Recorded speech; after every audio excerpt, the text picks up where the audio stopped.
Minority Leader. Thank you, Mr. Speaker. Mr. Speaker, proudly I stand here today, proudly to say, and still I rise. And still I rise. A proud, liberated Democrat, unbought, unbossed, and still unafraid. And still I rise, Mr. Speaker, not only as a proud, liberated Democrat, but also, Mr. Speaker, censured, not silenced. Censured, but not silenced. Still carrying my cane, which has been called many things. But for me, it provides comfort. It provides comfort because I'm a believer in the 23rd Psalm, that part about, yea, though I walk through the valley of the shadow of death, I will fear no evil, because thy rod and thy staff, they comfort me. This is my comfort. Mr. Speaker, there are people who don't believe that I should have the free speech that the Constitution affords me. And I'm not always in the company of people who can protect me. So my cane has become my staff and my rod that comforts me, Mr. Speaker. I wish it were different, but it's not. We seem to live in a society now where if you are willing to speak truth to power, there are consequences beyond simply having those who differ with you give their retorts. There are some who want to do more than give retorts. So we have to find ways to comfort ourselves when we no longer have those who are assigned the responsibility of providing us comfort. Protection is another way of saying comfort. And Mr. Speaker, I rise today because I want to expose what has been called to our attention in many different ways over the last many hours. Mr. Speaker, we are at this moment in our country engaging in a big lie cover-up. It is a part of a Chatgate, a big lie cover-up. Chatgate, Mr. Speaker, is a security breach, not defined as such, because the person who would define it as such, if he should do so, would inculpate himself. So the Secretary of Defense, who has the responsibility of defining whether certain information is classified or not, chooses not to define that which is intuitively obvious as classified. He chooses not to define it as classified. He does not want to inculpate himself. So he has the ability to exculpate himself by simply saying something that clearly is classified, saying that it is not. Mr. Speaker, while he can say so, I think the American public will have the final word and will be the final judge. I'm honored to tell you who the players are in this cover-up. One person is, quite frankly, a person who merits a lot of accolades, a person who ought to be acknowledged for the courage that he has demonstrated, a person who brought this to the attention of the public, a person who had no desire to be a part of this cover-up, but he is only there in that he was the person who, in a sense, acts as a whistleblower. And I'm talking about Mr. Goldberg with the Atlantic magazine. Mr. Goldberg is the person who had messages sent to him that he did not seek, that he did not ask for, according to the reports that I have read and you have probably seen and heard televised. He was there minding his own business when he received messages that were intended for a select group of people, many of whom I will name in just a moment. And in receiving these messages, he was made privy to information that should not have been exposed to the public, in the opinion of many experts, should not have been exposed to the public. I will read some of the information that was captured by Mr. Goldberg.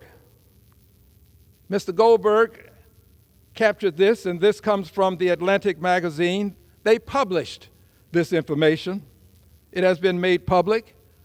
My belief is that the persons who engaged in this cover-up had no desire to have this published, but once it was, there was a decision made by the person who had the power to do so to say, well, it's simply not classified information.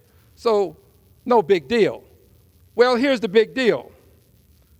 This information, according to Mr. Goldberg, he indicates that at 11:44 a.m. Eastern Time, he gives the name of the person. It's the Secretary of Defense, Hetzek, posted in the chat in all caps, and this is the quote, "Team update." Then Mr. Goldberg indicates the text beneath this began, time now 11:44 ET. Weather is favorable. Just confirmed with, it says W, with CENTCOM, we are a go for mission launch. We are a go for mission launch. Well, let's go on. These are excerpts. I shall not read it all. Next comment in quotes reads, 12:15 ET, F-18s launched, first strike package. And thereafter, 14:10, more F-18s launch, second strike package. Thereafter, 15:36, F-18 second strike starts. Also, first sea-based Tomahawks launched. Now, all of this was intended for a select group of people.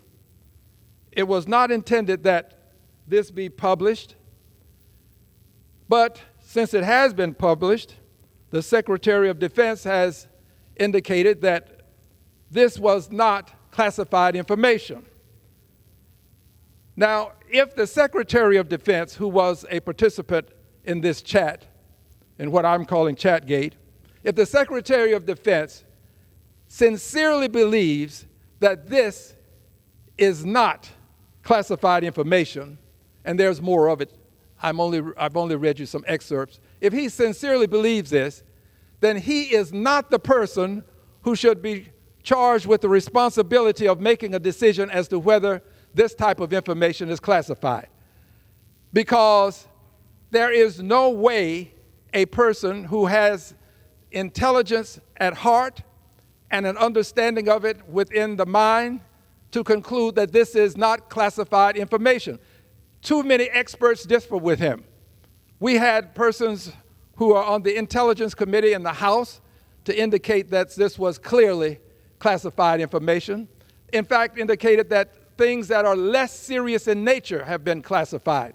But the Secretary of Defense has the ability to exculpate himself. So his exculpatory statement is that this is not classified information. I believe that if any other person beneath the Secretary of State had allowed such information, same information, to be exposed to the public, I don't think the Secretary of State would have come to the same conclusion.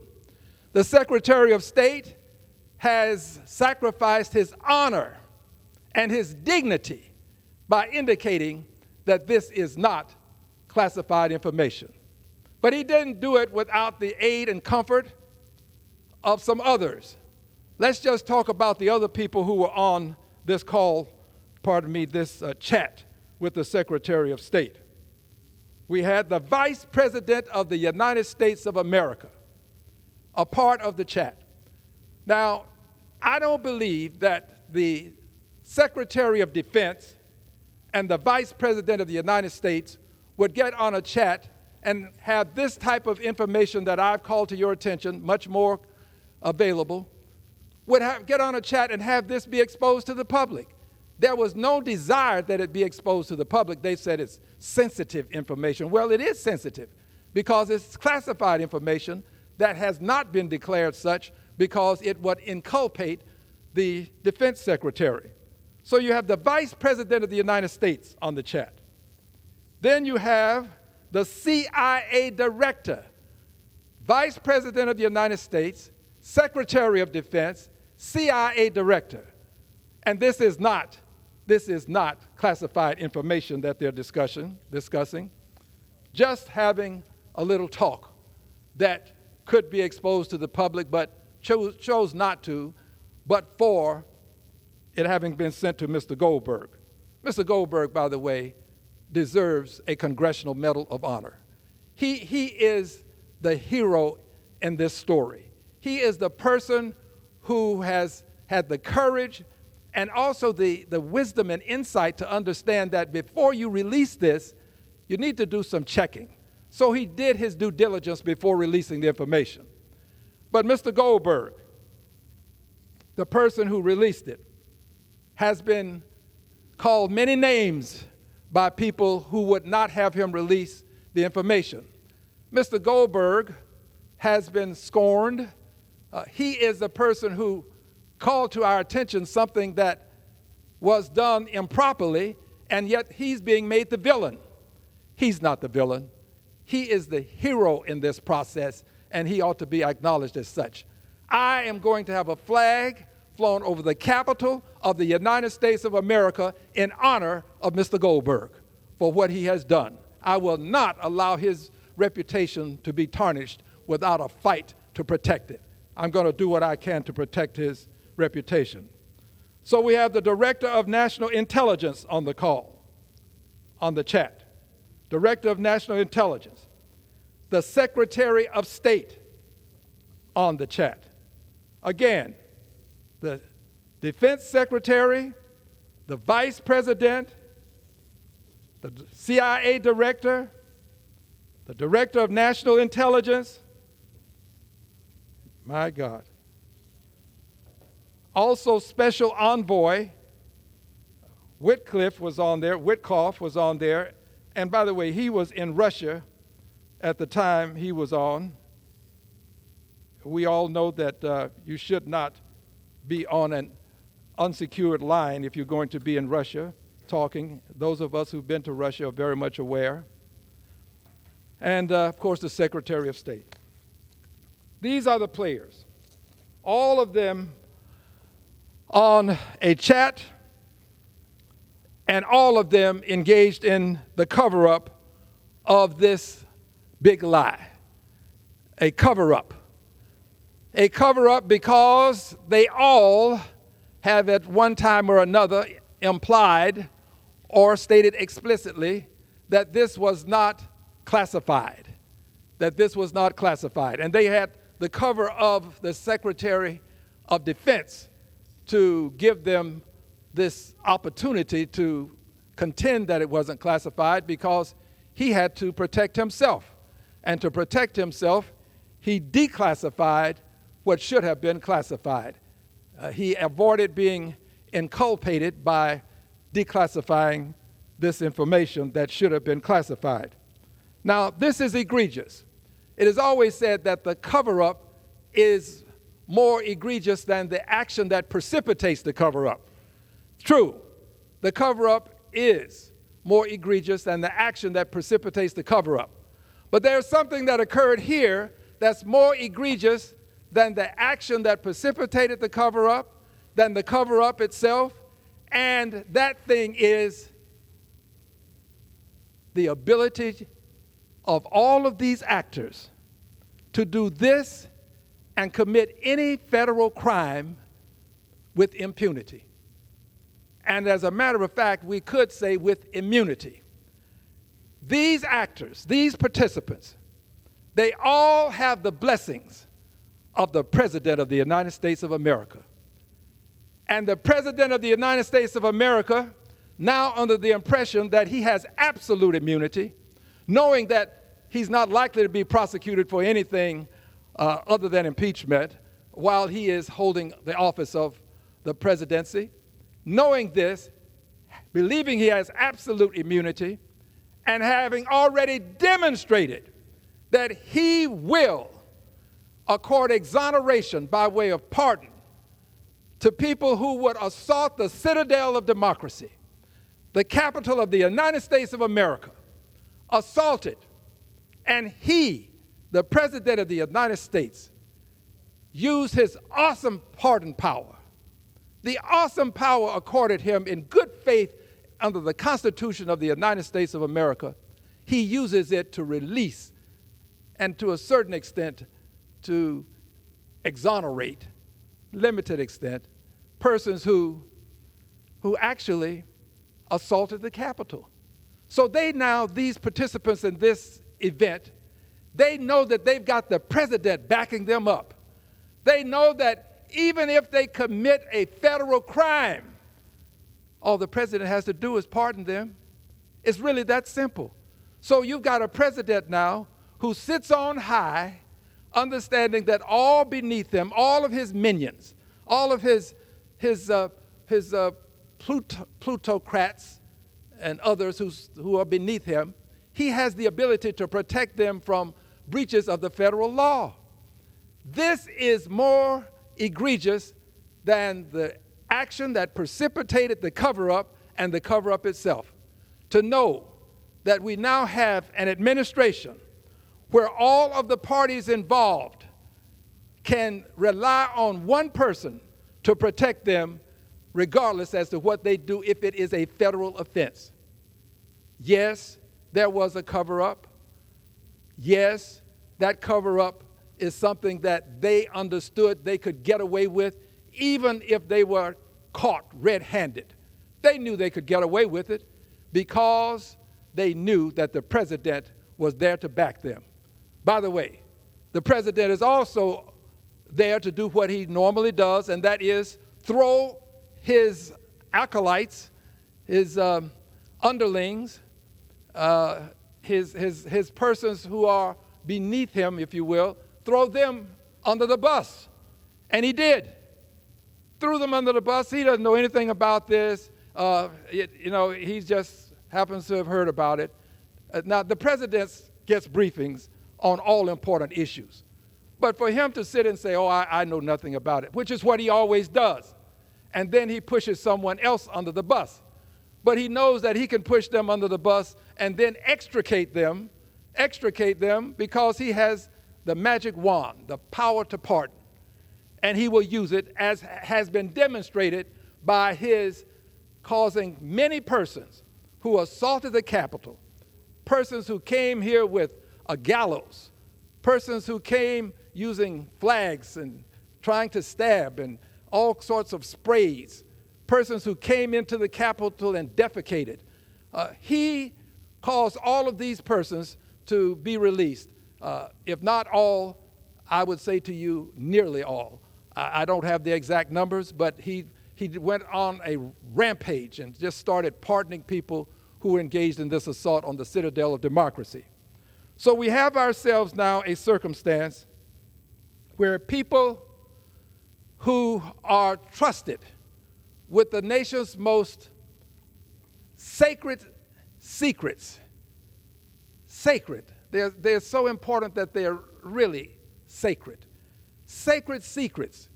These persons have demonstrated that they will forfeit their dignity, their self-respect, and their honor.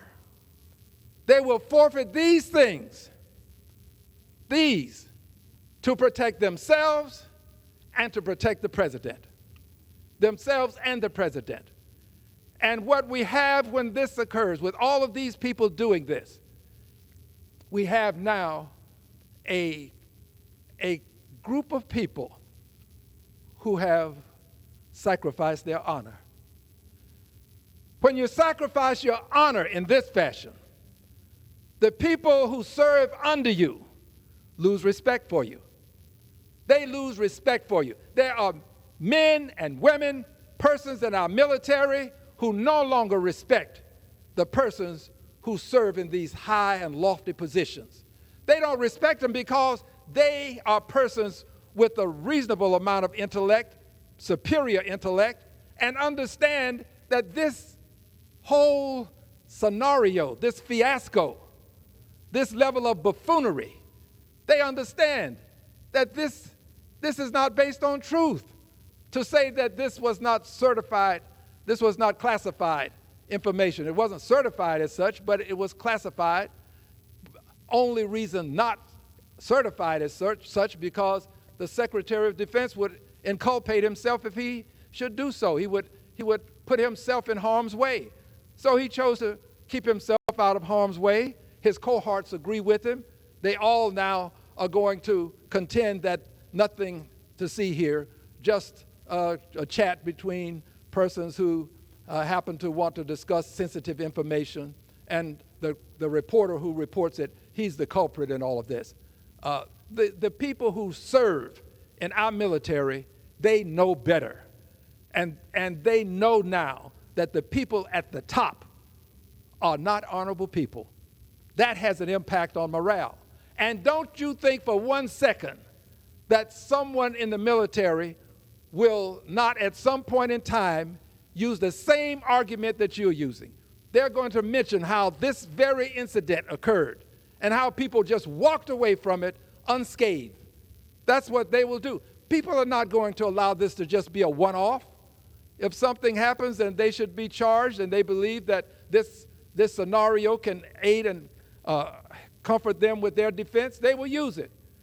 So we now have, at the highest levels of our government, people who have given up their dignity, their self-respect, and they no longer have the honor and respect of a good many people that have to serve under them. Mr. Speaker, this is a very sad time in the history of our country. Very sad. And here's a final reason why it's sad. I was silenced, in a sense, when I was shouted down by my colleagues. They shouted me down when I was trying to explain to the president. I never called him a name. I merely said to him, you do not have a mandate. You do not have a mandate to cut Medicaid. My colleagues were shouting loudly to prevent my voice from being heard. At least that's the way I received it. So I repeated what I said. Their voices grew louder. I repeated again, and I was removed. I'm not mad at the speaker. I'm not angry with them. I'm not angry with anyone. I was censured for what I did. Censured, not silenced. My voice will not be silenced. Censured, but not silenced. Here is the point. What I did, this Congress decided, not all, let me not say include everyone, but all of my colleagues across the aisle and 10 colleagues from this side of the aisle, they decided that I should be censured. I hold no animus toward any of them. I want to make a point.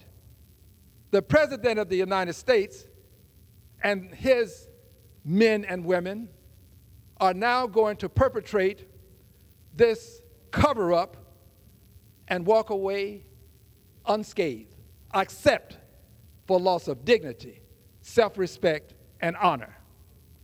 Mr. Speaker, I would rather be censured than lose my dignity, sacrifice it, my self-respect. I admitted that I did what I did intentionally. They won't admit that they were in this chat and that it should have been in a much more secured location. They won't admit it. They don't have the self-respect and the dignity to just tell the truth about what happened.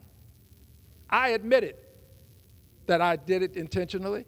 I said, when you do things and you do them with intent, and if it's a form of protest in my case, then you've got to be prepared to suffer the consequences. So I have been prepared to suffer the consequences. Doesn't mean that I agree. You don't have to agree with the consequences you suffer, but you have to be prepared. They chose not to be prepared, chose not to suffer any consequences by covering up with a big lie. I respect Mr. Castro. I saw him when he questioned those persons who were before him on yesterday. And when he questioned them about this, he called each name, dear brother Castro, dear Congressman, I have such great respect for you. You had the courage to tell them to their faces that they were lying. It takes courage to do what he did. Courage is what's missing. You got to have courage if you want to make big change. You got to be willing to stand and say, as he did. This is not to say that others did not deliver great commentary. I single him out because of the way he did what he did and in the presence of the people. He didn't wait until he was out behind their backs to say what he said. He said it in front of their faces. And in my neck of the woods, when you tell a person something to his face or her face or their face, that says something about you as a person. This is why I wanted to tell the president to his face, you don't have the mandate to cut Medicaid and Medicare, by the way, as well, and Social Security. He doesn't. So all of this, this censure of a person for speaking out against the president, who, by the way, on that same evening called Democrats lunatics, no censure of the president, no reprimand, nothing said from the House, just the president being himself. Others, on the other hand, can be censured for calling things to the president's attention. I'm also the only person to ever been removed, evicted from a joint session of Congress. The only one. I'm only saying this because I don't want anyone to believe that this censure and this eviction is the end of the story. It's just not. And I'm grateful to all of those who have been kind to me and the well wishes I've received and all of the persons who have indicated that they would have me speak at various events. I'm grateful to you. But I want you to know that the story does not end with a censure. Just as the story with these persons who engaged in this cover-up, it will not end with them simply saying, this was not classified information. It will not. The story is still being unfolded, still being told. And in the end, posterity will judge us all. Posterity will see and know the truth. Time tells, history judges, the truth is known. The truth will be known. At some point, someone is going to reveal even more information about what happened on that chat.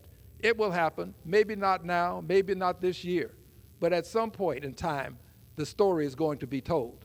And all of them will have to face a shaming that they have tried to avoid by contending that classified information was not such. You cannot get away with this kind of thing.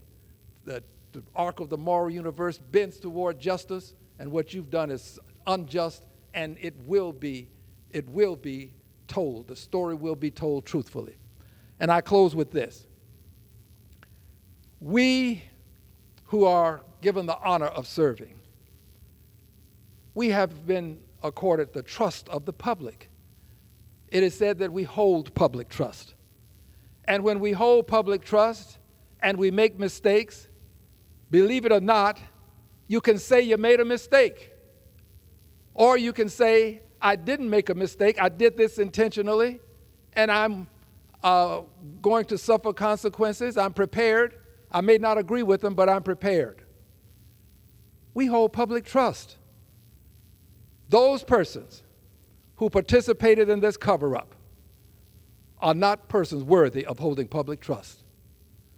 So, Mr. Secretary of Defense, you, sir, should not hold public trust. You are not the person to determine whether something is classified or not. You have demonstrated wittingly or unwittingly that you're not capable of doing it. You just don't have what it takes within to speak the truth when you have committed a transgression. You shouldn't hold public trust. Sir, you should do the honorable thing. You should resign.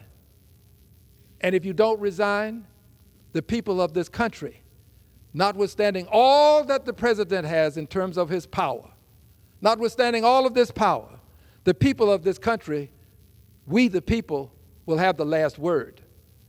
And you're going to see protests. You're going to see more protests because we the people refuse to allow cover-ups to go unnoticed. You're going to see more protests. But I say to everybody, make it a peaceful protest. Do not protest in any way other than with peace in your mind and your head and your heart. Peaceful protest. Peaceful protest can make a difference. It made a difference for the farmers when they came here with tractorcade and protested their farmlands being foreclosed on. Made a difference when the military veterans came to Washington, D.C. to protest the bonuses that they were promised.